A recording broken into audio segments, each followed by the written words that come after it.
E aí galera, beleza? Aqui é o Bruno Castro e esse é mais um vídeo do setor 2814. E no vídeo de hoje vamos falar um pouquinho sobre a atual mega saga da DC, que é a Crise Sombria. Na data desse vídeo ainda falta uma edição para sair, mas até agora me decepcionou bastante. Na verdade, as últimas grandes sagas da DC, na minha opinião, vou deixar sempre isso claro, estão prometendo tudo e executando praticamente nada, né? Então assim, esse vídeo terá spoilers de todas essas sagas, mas quando chegar na Crise Sombria eu aviso, porque vai que vocês não leram, tô esperando sair tudo mais, então beleza?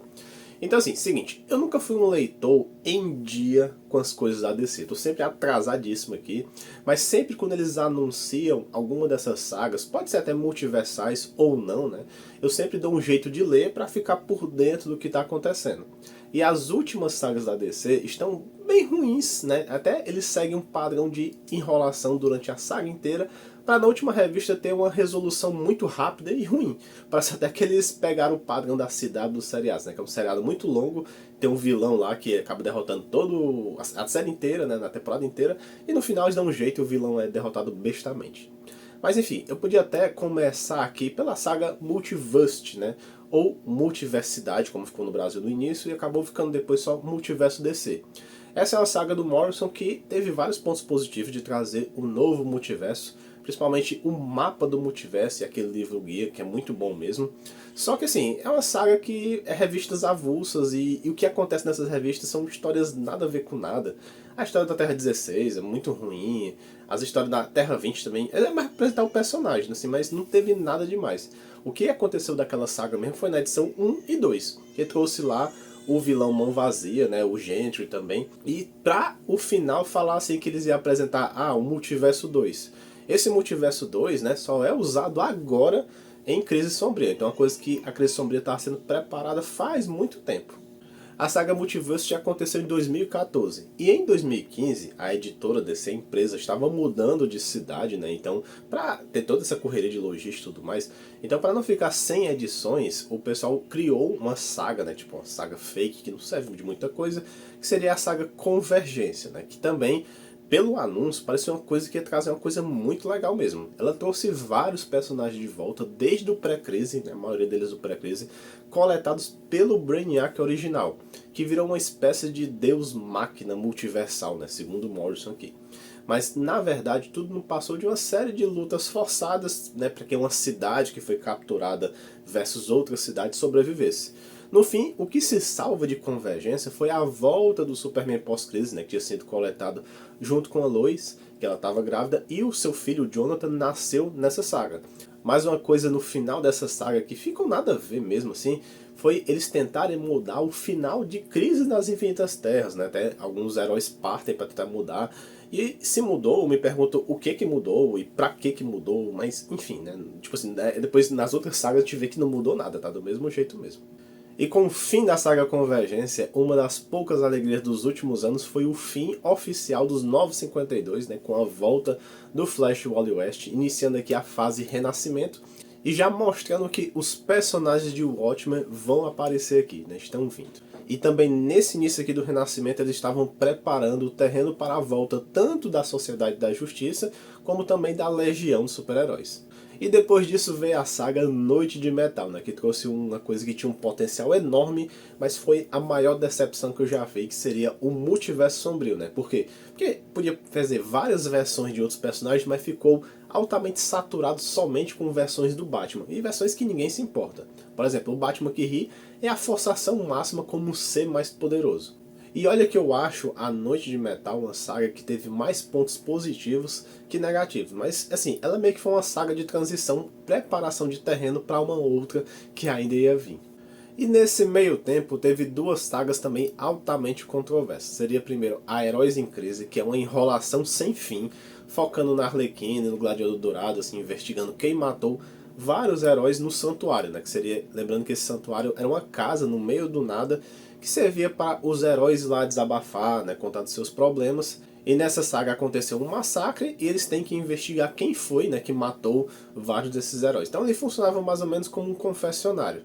Uma das coisas que eu não gosto aqui é a forçação que o pessoal colocou pra Arlequina derrotar até o Gladiador Dourado, né? Não faz sentido a Arlequina derrotar ninguém, mas tudo bem.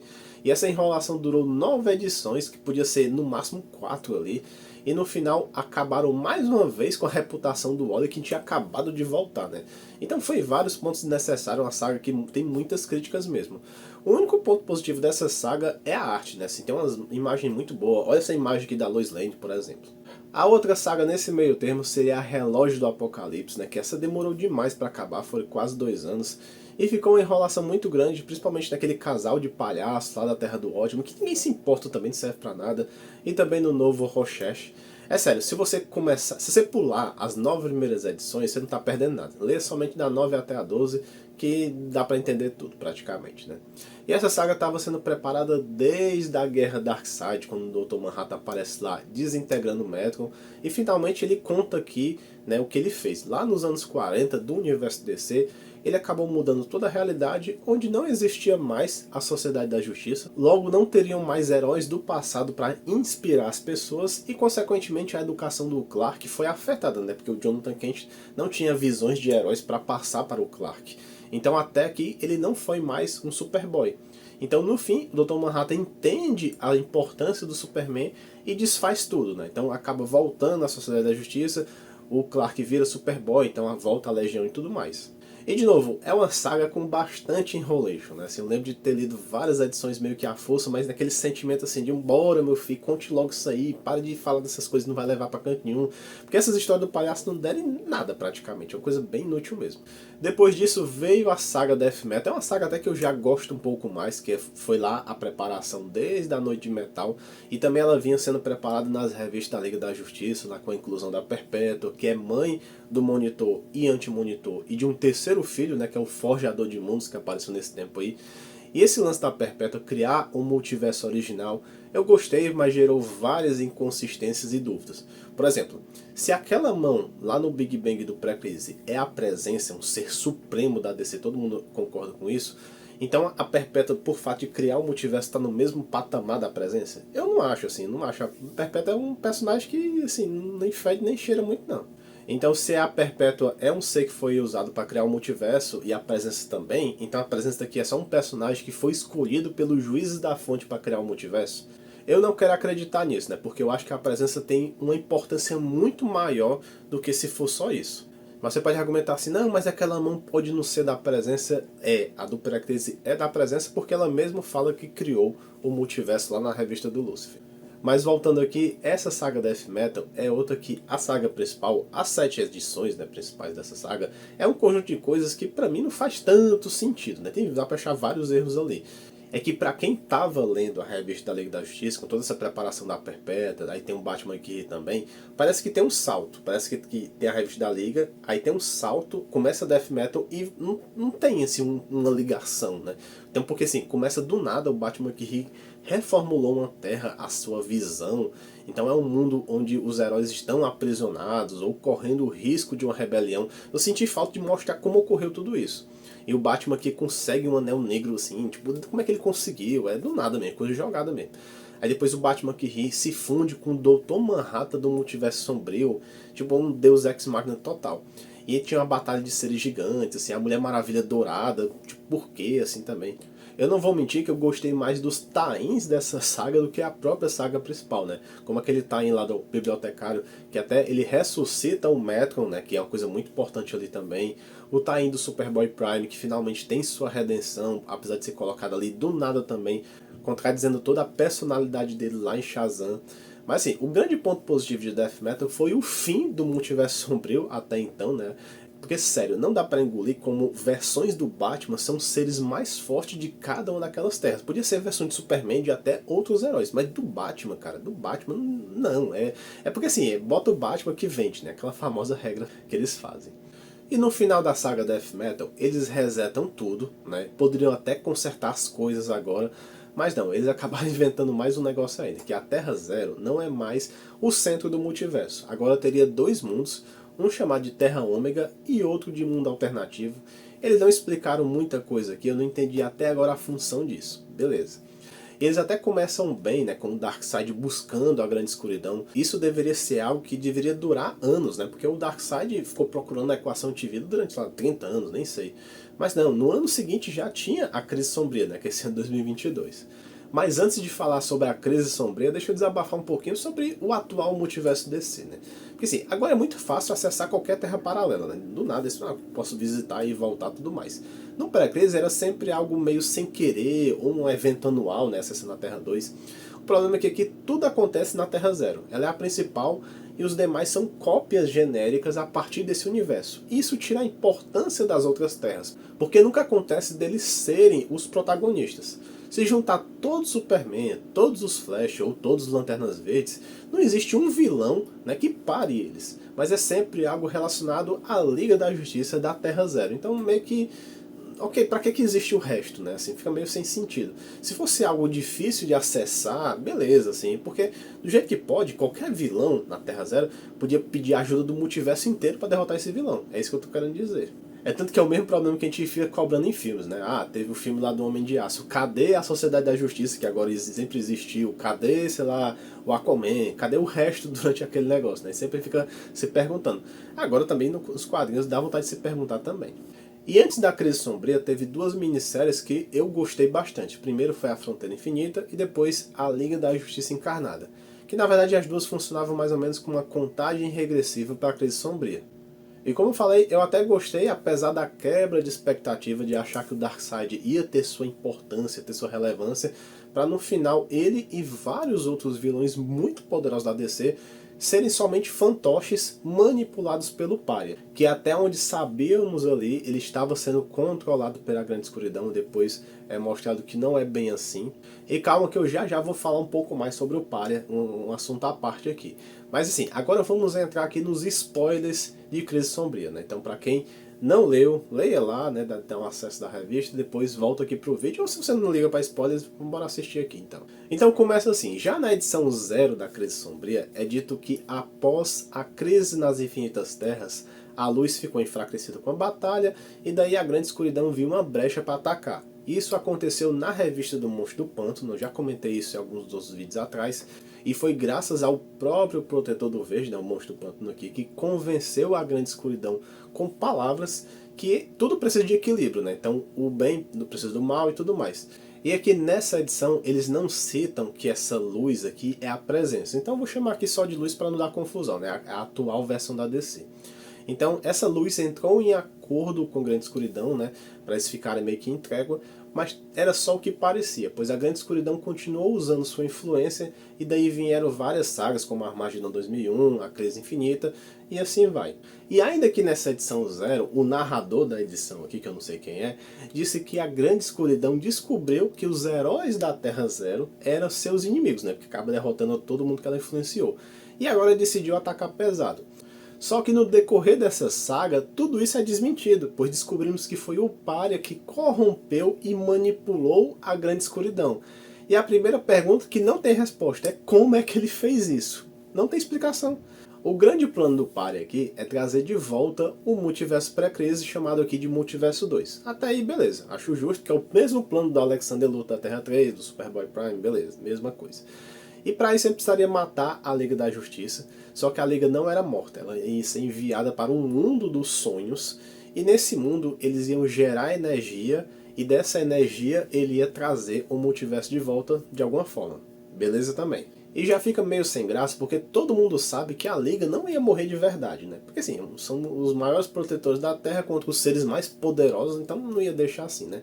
E assim, então o Flash Barry Allen, que estava sumido lá durante a Fronteira Infinita, ele conseguiu acessar esses mundos dos sonhos da Liga e resgatou todos eles. Então basicamente foi isso aqui. Enquanto isso, grande parte dos eventos da saga principal da Crise Sombria gira em torno do Jonathan Kent, né, o filho do Superman, que assumiu o manto como o novo Superman, e ele queria juntar uma nova Liga da Justiça. Aí, enquanto isso, o Adão Negro, que era o único da Liga que tinha sobrevivido lá ao ataque do Pária, tava todo pessimista, ah, vocês não conseguem, vocês não são uma equipe de verdade, vocês não são a Liga da Justiça. Aí fica essa besteira durante muitas edições. Enquanto isso, a grande escuridão contamina o Exterminador, que reúne um exército de vilões e vão atacar os titãs. É uma luta meio vazia, a única consequência disso é que o Mutano perde um olho, né? Ele quase morre, acaba perdendo esse olho e fica com também um tapa-olho que nem o Exterminador, só.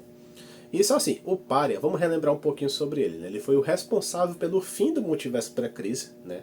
Um dia em seu universo, o Pária descobriu a existência do multiverso e queria observar o início de tudo. Então para isso ele criou uma máquina que cria uma câmera de antimatéria e lá ele poderia observar, né, assim, em segurança, essa criação do multiverso.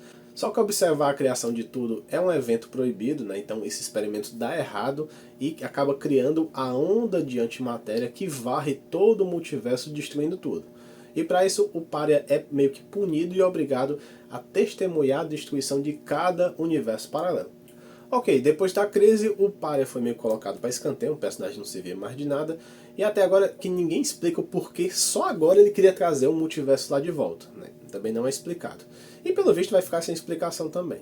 O pior de tudo é que o Pária queria trazer o multiverso, na verdade não é porque queria realmente restaurar tudo, né, como uma maneira de recompensar o seu pecado. Ele só queria trazer o seu próprio mundo. Realmente é o mesmo plot de Crise Infinita. Tipo, de novo, de novo. Mas pelo menos lá em Crise Infinita eles deram uma ótima motivação, né? Eles explicaram o porquê do Alexander Luthor manipular o Superboy, o Superman da Terra 2, para fazer tudo isso. Aqui não teve um porquê ele começou a fazer isso. Foi do nada mesmo. E o pior do pior mesmo dessa saga é que assim, durante uma missão, alguns heróis conseguem recuperar essa máquina do Pária e usam ela no próprio Pária. E ele acaba indo parar no mundo dos sonhos. Ou seja, a mesma forma como ele mandou os heróis da Liga da Justiça.